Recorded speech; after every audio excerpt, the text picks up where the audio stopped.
Hello, everybody, and welcome. We're talking to you from the Western Galilee in the north of Israel. It's Wednesday evening, and a lot's been going on. This is our first podcast of Israel's slippery slope, and we want to thank you all for joining us. With me in the studio is Ron Ziv. Good to have you with us, and we're going to have a special guest in a few minutes. But in the meantime, we're going to start telling you about ourselves. So very simply, Ron and I both come from Los Angeles. We were both in the socialist Zionist youth movement called Yair, and we both made Aliyah. We came to live in Israel in the 1970s. And that's enough for now. We'll be getting more into detail in our next programs. This is a series. So let's let Ron introduce himself. Ron, go for it. Yeah, first of all, a great pleasure to be co-piloting here with Mighty Moshe.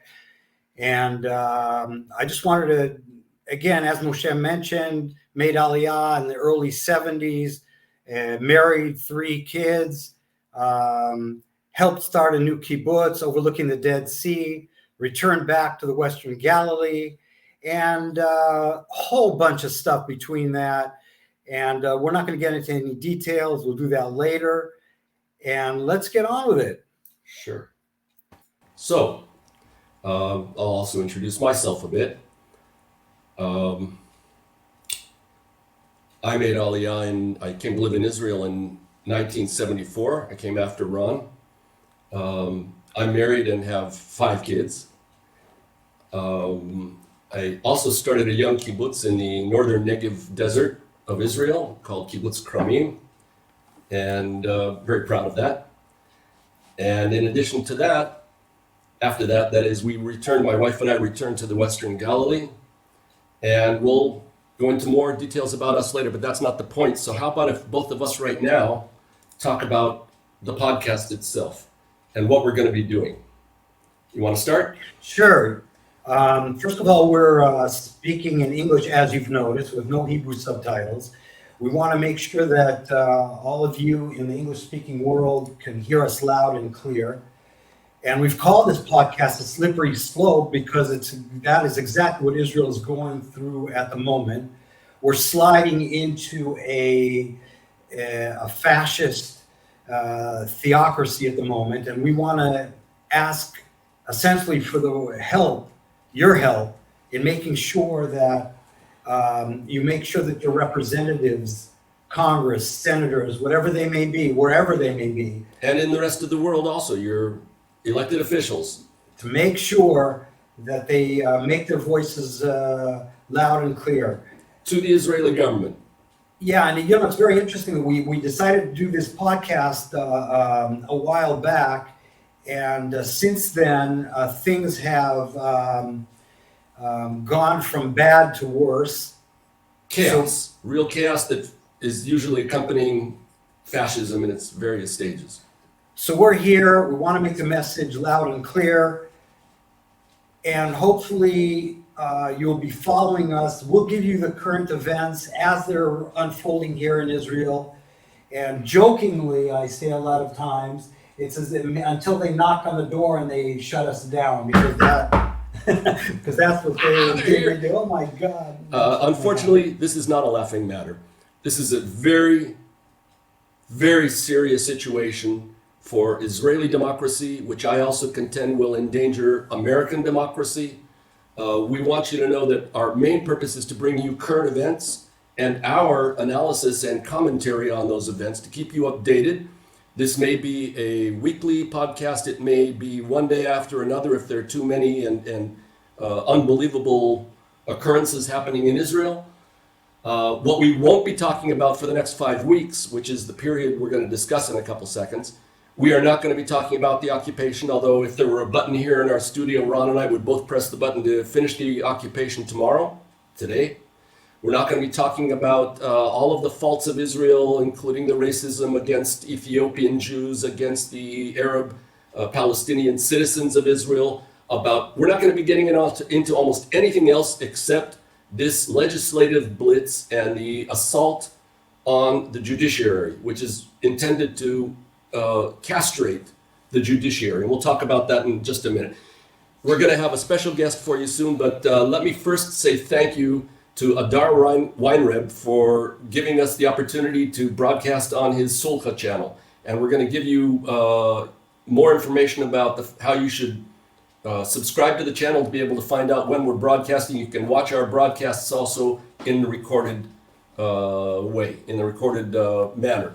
So, unfortunately, let's start talking about how we came to slide. Well, Ron, go ahead. What led up to this, in other words? Yeah, well, first of all, before we even start on that, because Moshe and I are kind of new at this, we're sliding in between Hebrew and English. So apologies for sometimes when we lose our English and. What's the word? Yeah, what's the word in Hebrew? Okay. We've been here too long. Yeah, way too long.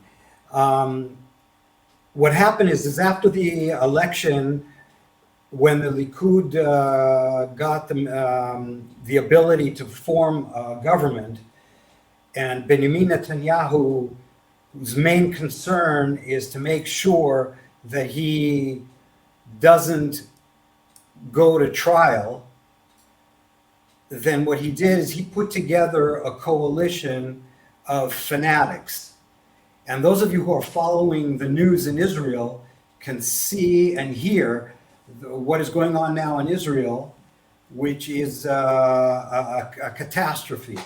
So it's regime change in a democratic manner. Have you ever seen that happen anywhere else? Like, let's say in the 1930s in other countries? Won't say which.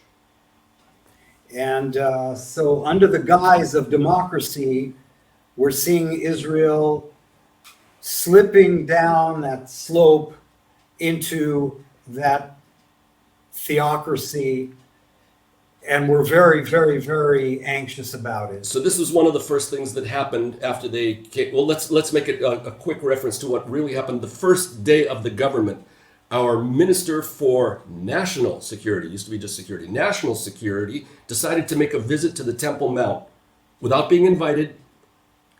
Totally a step of what's the word? Here we are. What's the word I'm thinking of? Provocation to the Palestinians and to the Muslims of the world. That's the idea of this government. They're going to be in our face for a long time. But then they started to pass laws. So this is the first one. Tell us about it, Ron.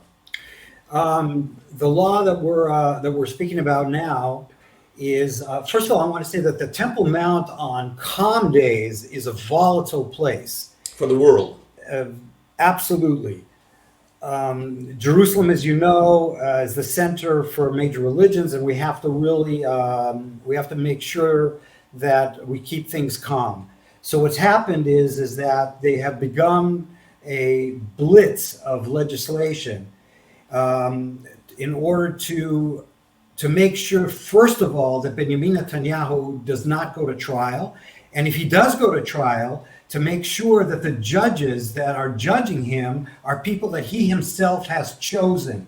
Imagine that. So he's going to stack the Supreme Court, and he's also going to castrate it so that they almost will never have the ability to really override anything that he or his government pass. But should it come to that, they got their people. Did you notice that happen in the United States? I think it happened also in the United States with President Trump. So go ahead. And there's a few examples of that in Turkey, Hungary, Poland, where through democracy these things have come to pass.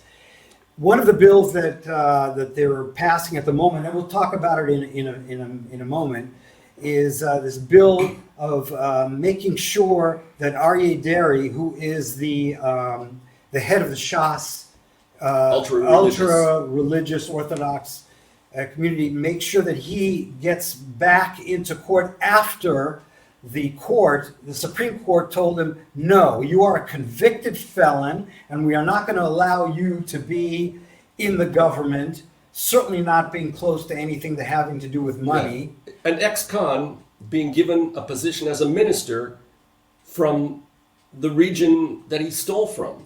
Unbelievable. So the Supreme Court essentially said, no, you cannot be a minister in Netanyahu's government.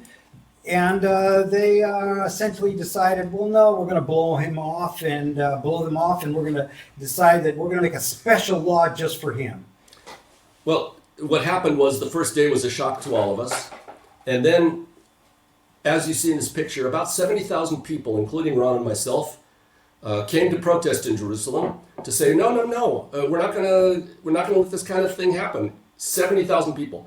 Let me mention at this point, for the last 7 weeks in Israel, there were over 100,000 people every week at a demonstration. And I'm not talking about all of the rest of the small demonstrations with tens of thousands of people during the week, but the one weekly main demonstration had over 100,000 people. Just this last Saturday, there were 160,000 people at a demonstration. Let's get that into American proportions for you. 100,000 people at a demonstration in Israel, a country of 9,500,000 or 600,000 people, is the equivalent of having in the United States 3,526,000 people demonstrating every week for the last 6 weeks. It would be top news almost every day, every week, and it's not being heard in America probably very much. It's also not being highlighted in Europe or almost in any of the international channels. So after that demonstration, that was the day that the first one was passed. The next day, this is what happened. You want to tell us about it, Ron? Yeah, the first first of all, the first law is that they passed. You can see these are the 5 laws that they passed. It's important to note. One day. 5 laws in one day. 5 laws in one day. First reading. In Israel, you need 3 readings to make it into proper law, but they're moving right ahead. The first law is to make sure that anything that happens in the police, today there's a separate department that handles any kind of misconduct, alleged misconduct by the police. They decided, no, we're not going to have that. We're going to have the minister of justice. He will be the one that will judge whether the police should fall under his auspices. Under his auspices. And by coincidence, who is the Minister of Justice? He right now is the guy who's pushing this legislative blitz that they have promised will end in 6 weeks. They will get all of their legislation through in 6 weeks. He's pretty much the practicing prime minister right now. So that's pretty horrific. Then came the second law called Dairy Law Number 2, because there's already been a Dairy Law Number 1. Mr. Dairy was told that he has to leave government. Right, this is what we spoke of with the last slide that you saw. Right, so this time he was again appointed by Netanyahu. The Supreme Court stepped in and said, nope, you can't do that. Now they've passed the law. The next day after we were at the Knesset demonstration, they passed a law to override that, to give Dairy the right to be again a minister. And there are other convicts in this government. He's not the only one. But let's move on. The third one, Ron, take it. Yeah, the override law. Essentially, what they say. Well, let me show you an example. Let's say that the Israeli Parliament, the Knesset, passes a law. It goes to the Supreme Court. The Supreme Court votes it down and says, judicially, no, this is a discriminatory law. Let's say, for example, against the LGBTQ community, and they say, no, you cannot do this against the LGBTQ community. And what happens is the parliament, the Knesset, can override what the Israeli judges have said, and by just a simple majority, that's all they have to do. And in Israel, a majority is 61 seats out of the 120. So if they have 61, they can override what the Supreme Court says, and it's just horrendous to think that really they are totally castrating the whole Supreme Court. The fourth law, which some of you will just be kind of bewildered at, because we certainly are bewildered by it.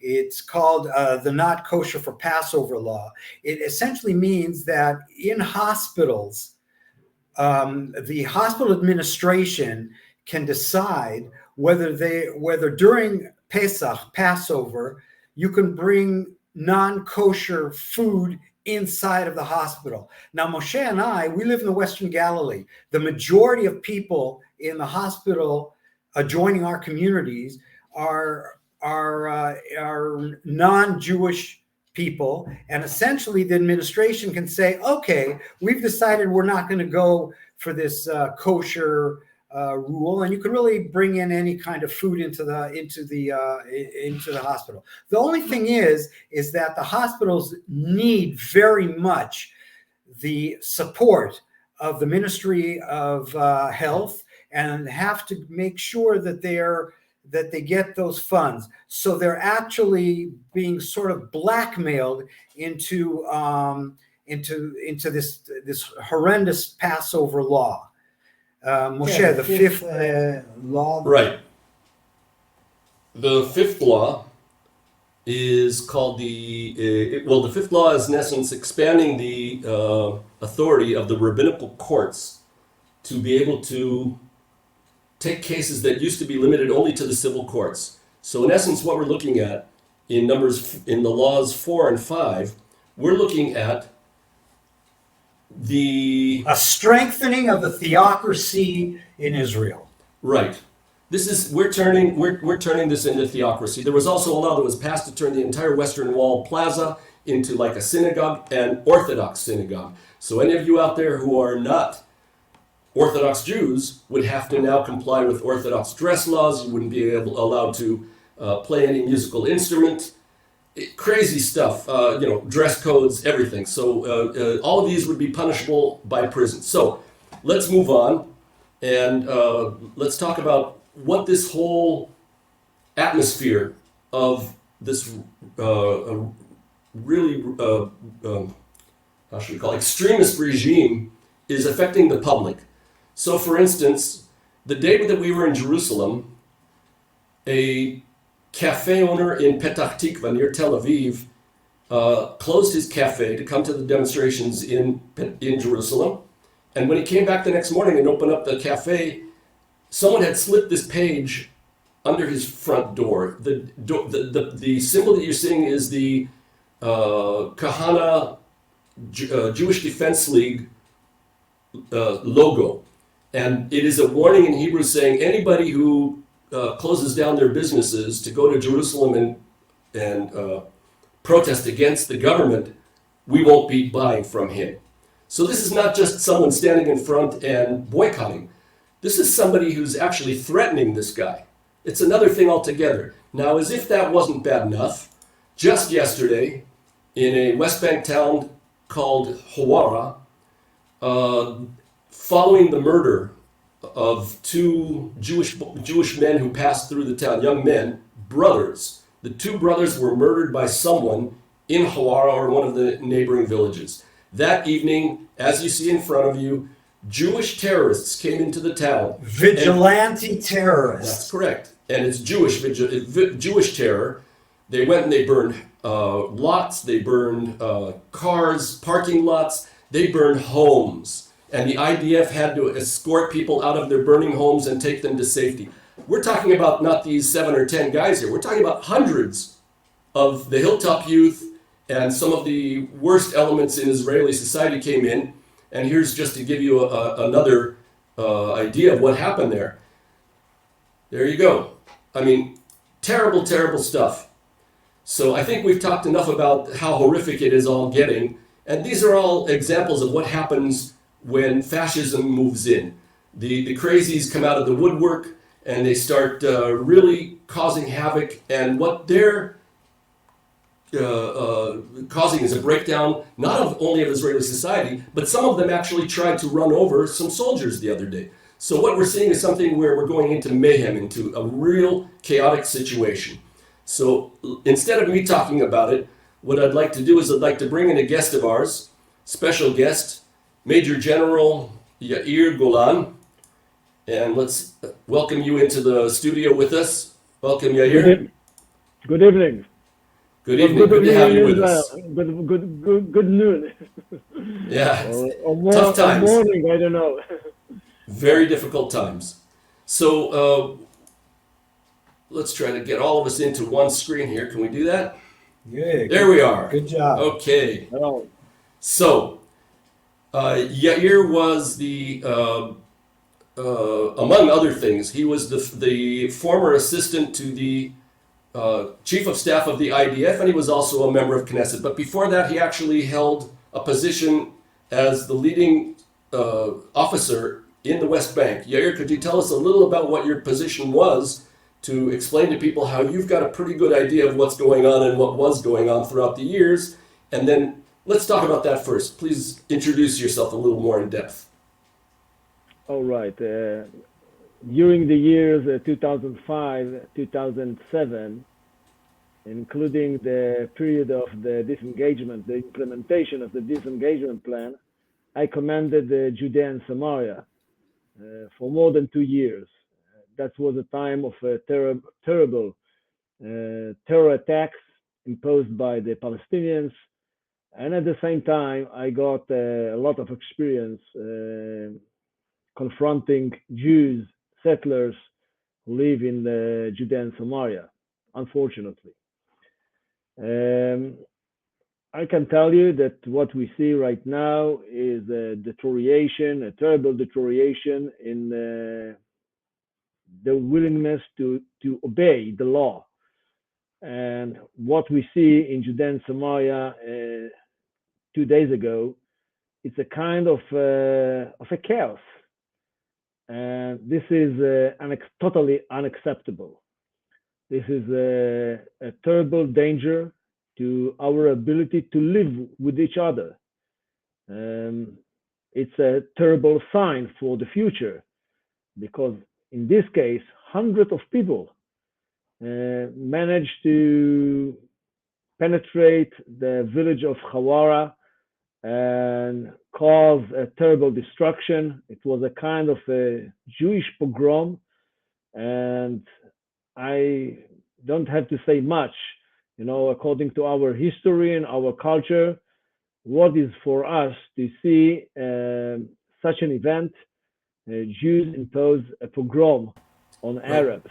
We might want to mention that this is not the first time that there has been Jewish violence and Jewish terror, but those have usually been what were referred to as price tag attacks. This is a full-fledged pogrom. Yeah, this is but I don't remember any event like this that included so many participants, and this is a terrible sign for the future. And the meaning of that it's truly crucial in Israel to strengthen democracy and to strengthen the rule of law. There is no other way. And we are in a very sensitive period, and we need to do something drastic in order to regain this sense of democracy and this sense of the rule of law. And, you know, it's hard to imagine such a process heading by the current government. And therefore, if you're asking me, we are heading some sort of a non-violent civil revolt. In fact, I'm one of the persons who truly encourage such a civil revolt, because in case where the government itself attack the civilians and attack the freedom of civilians and attack the rule of law for civilians, that's totally unacceptable, and therefore we need to fight. I'd like to stop you here and just let people overseas know, because people overseas probably don't know, but ladies and gentlemen, you're looking at the one individual who, when he was still in uniform as the assistant chief of staff of the IDF, he spoke to a Holocaust memorial ceremony in 2016, and he warned that we might be coming to this day. He was the only person who had the guts to say it, and not only person, he was serving in the IDF. The country was appalled. They grilled him. They said, "How dare you make any kind of comparisons to Holocaust or Germany or whatever?" There was no reference to Holocaust. It was about the beginnings of fascism, and nobody understood him then. Well, I think everybody understands now what you were talking about. And I'd just like to ask if you can give us an idea of, you've mentioned civil revolt, and on the other hand, what you would expect to see from that kind of revolt of ours, and also where you see the country going. How do you see this playing out? Americans call it civil disobedience. Correct. Well, there are three methods of civil disobedience. The first is to disobey, not following the rules, and do everything in order not to cooperate with the government. Everyone can do something in order to express his unwillingness to cooperate with the government. The second method are strikes, and we need to have as much as possible strikes all over the Israeli markets and economy in order to explain the government that you cannot move forward without us. The Israeli economy cannot move forward without us. And the third method is demonstrations.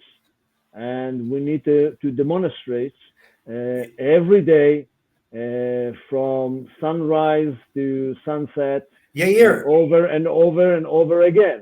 yeah, Yair, Yes. I wanted to ask you. There's a movement in Israel, and it's undeniable that there are many people in the reserves now who are saying, "I'm not going to serve under a fascist government. fascist government."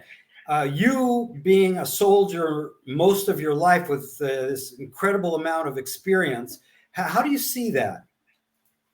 I see it as a very positive measure. Yes, I encourage them because I think that without some drastic measures, this terrible government won't be able to understand the outrage of the people. And this is a very clear-cut sign that the most devoted citizens of Israel, those who serve as reserves, and this is a terrible, well, it's tough to be in the reserve corps, and I think that this is a clear sign that we are not willing to cooperate with a government which take us to some sort of fascism.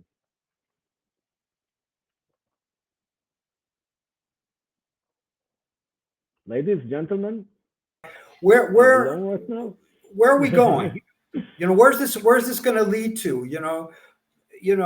We're sitting here and we're kind of like trying to, and it's kind of like the difference between optimists and pessimists. So I wanted to ask you, let's say if we go forward in a year from now or 2 years from now, where do you see this going? Well, first we have in the next 6 weeks. Well, we should be a bit modest. I have no ability to predict the future, for a year or two. Let's say that I can make my predictions for the next 3-4 weeks. And where are we heading? I think that if we will be able to be decisive enough, this government will take back the proposals to fixing the law, and they will negotiate with us. This is the most desirable outcome of this process. What we want is, talking without moving further with the judicial procedure. So what you and Ron were talking about. So freezing the judicial procedure. This is I would say, the basic outcome, which is needed in order to move forward in any positive direction. But we should make it clear. I'm optimistic. I'm optimistic I'm optimistic concerning that, because I think that Netanyahu, with all his willingness to get rid out of his judicial problems, he truly understands that without some sort of cooperation with from the civilians and from the opposition parties, we won't be able to move forward with these initiatives, because we are so we were so We have a majority of the Israeli public understanding and even supporting us. no doubt, we have the majority, and I I, think I seen the demonstrations in the that in more Tel and Aviv more and at the people, Knesset, yeah. people who identify themselves as Zionist religious or as members of the Likud party, show themselves in the streets.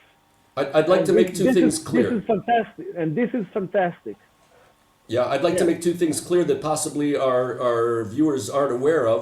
Number one, in the Israeli governmental system, as opposed to the United States having three branches, you have the legislative, you have the judiciary, and you have the executive. Well, in Israel, our executive and our legislative are one branch. So we only have one other branch as the check to keep the whole thing in balance, and that's the judiciary. And what they're doing now is eliminating the judiciary. In essence, we're talking about an autocracy. That's why it's so important. This isn't just something which is happening on the side, like in the United States, where there's a battle between the Supreme Court being too right-wing or left-wing.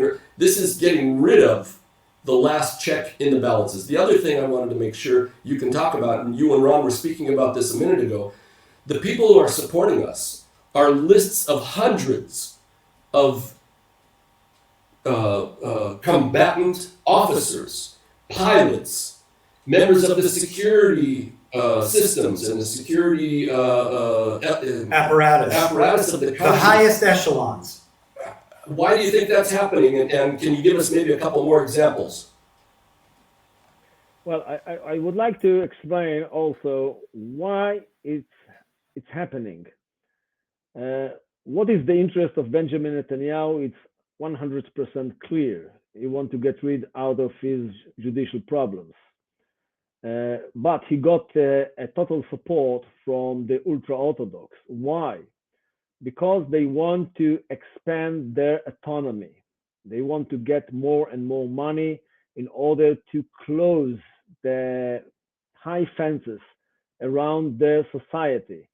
You cannot do it without lessening the power of the Supreme Court, because this is a true sign of inequality concerning the rule of law.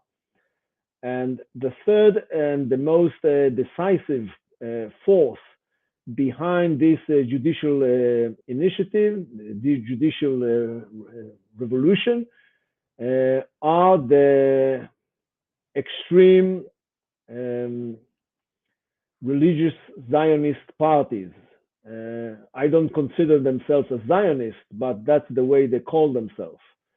And I would say that in this case, they need to lessen or to demolish the Supreme Court in order to do whatever they want in Judea and Samaria. This is the issue. And this is the true engine behind this negative process. And we need to understand that. For decades, they have no respect to the rule of law. For decades, I, have a lot of experience with them. They look at democracy as a kind of a mechanism, and they don't provide democracy any aspect of values. For them, it's just a mechanism to gain power. As long as this mechanism works, fantastic. The minute this mechanism works against them, they want to demolish it. Before we finish, I should let other people, the people around the world know who aren't familiar, you were a member of Knesset in the previous Knesset for the Meretz Party. And unfortunately, the Meretz, excuse me? For 3 consecutive Knesset. Correct. But also in the very last, as in final Meretz party in the Knesset, because we have fallen out of the Knesset. We are not an official party anymore. This kind of leaves the left crippled. We are lacking in representation and lacking in getting our vision of how we want to come out of all of this. What is our alternative to the situation today and to the situation that's been existing since the beginning of occupation and everything else? Can you, in a very short way, just tell us, are you going to be part of being able to reassemble the left and make progress? Well, I think it's absolutely crucial to rebuild the Zionist left in Israel. I insist to call it the Zionist left. We cannot give up Zionism. We are the true patriots of Israel. And therefore, we need to have this patriotic flag in our right hand and the equality and democracy on the left hand.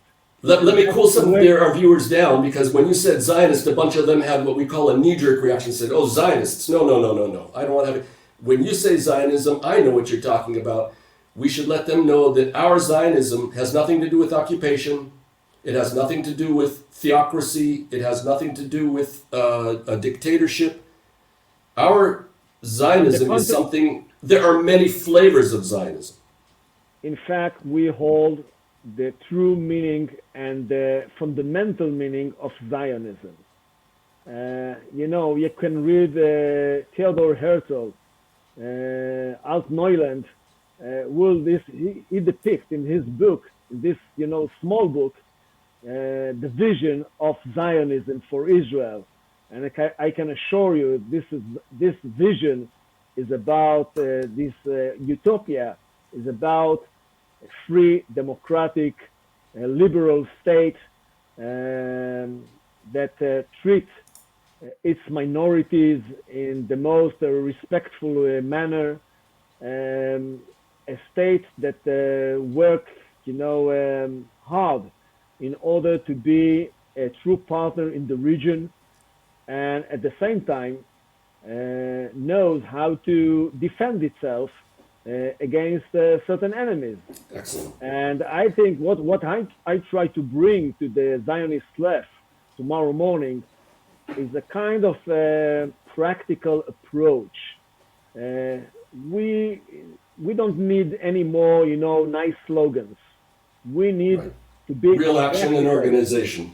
We need to be practical, and we are going together, me and Moshe, to establish a new movement, a leftist Zionist movement, in order to rebuild and in order to recover the Zionist left.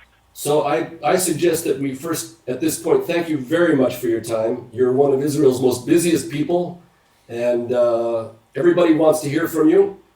And I'm sure we'll go into more depth later on. We'll have you back as a guest in the future. So thank you very, very much, and have a good evening. And we're going to continue here and finish our broadcast. Thank you, Yair. Thank you. Great stuff. Wow. For those of you who don't understand, you were looking at possibly the future of Israel. We don't know how it's going to work out, but there are a lot of people out there who are looking for something that doesn't exist, hasn't existed in the previous elections. So, how about if we talk about the fact that this is only our first, it's not our last, it's not the only. We're going to be having more episodes, and we're also going to be bringing in other guests and discussing the current events that come along at the time. So we want to say thank you. We'll try to publicize as best we can in advance of what we're going to be talking about, who our guests will be, etc. But we can't promise that because these are pretty quick developments. I mean, just amazing stuff is happening here. For those of you who didn't know, what you're watching right now when you're watching us is the demise of a democracy that's taking place in 6 weeks. So keep your eyes on what's going on. Come back and watch us. Spread the news around about us. Make sure that you get your friends to come and watch our episodes. They can watch them taped. They don't have to watch it when it comes out. So stay with us. Ron, thank you very much. Hey, Moshe, thank you. And it was an interesting ride, and Yeah, absolutely. we'll keep it up. Okay, so I would like to thank everybody now, and what we're going to do is bring this up. And we are on the Solha channel on Facebook. You could be watching, I'm sorry, excuse me, on YouTube. You could be watching this on Facebook or LinkedIn. We're going to be sending links to various platforms, and we hope to have you with us in the upcoming episodes or installments, however you want to call them. Thank you very much. Litraot, goodbye, ila laka, from the Western Galilee.